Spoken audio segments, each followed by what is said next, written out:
the school, no matter how incredibly stupid the school planning people were in buying land out in the middle of nowhere, which, I think that there's some credibility in asserting that their excuse is, incompetence or stupidity or bad planning or whatever, they think that's a legitimate rebuttal for wasting public funds. But anyway, so their argument is always going to be that the reason why we had to pay for all that infrastructure is because we misplanned the process and we ended up building the school before the city reached it, instead of doing an adequate planning process, which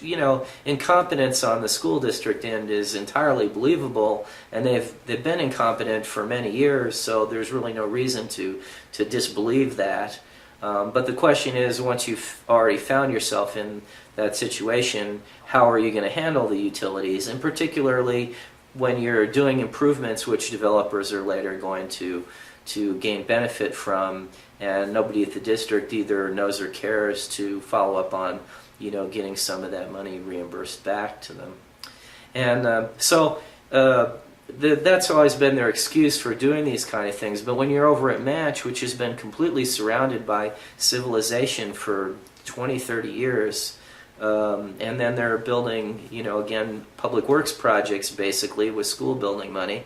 what's their excuse for that? And so, what I would say to you is that I know of, and the people who, work in the facilities department know of, millions and millions of dollars worth of school bond money that has been spent on this kind of stuff. And it's just disgraceful because, we've got children housed in portables,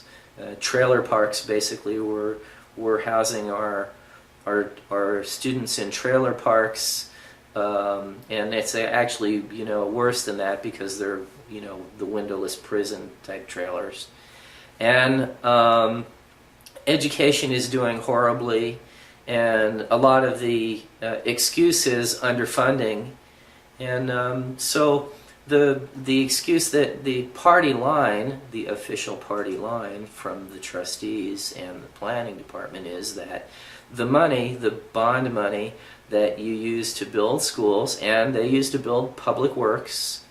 that bond money can't be used to operate schools, to pay teachers' salaries, and so on. And that's only indirectly true because you see, your tax dollar and my tax dollar go to pay back the bonds, to pay off the bonds, and they go to pay the teachers' salaries and to pay the electric bill on the schools and buy books and all that other stuff.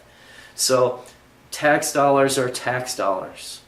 And it doesn't matter whether you pay me now or pay me later on the tax dollar thing.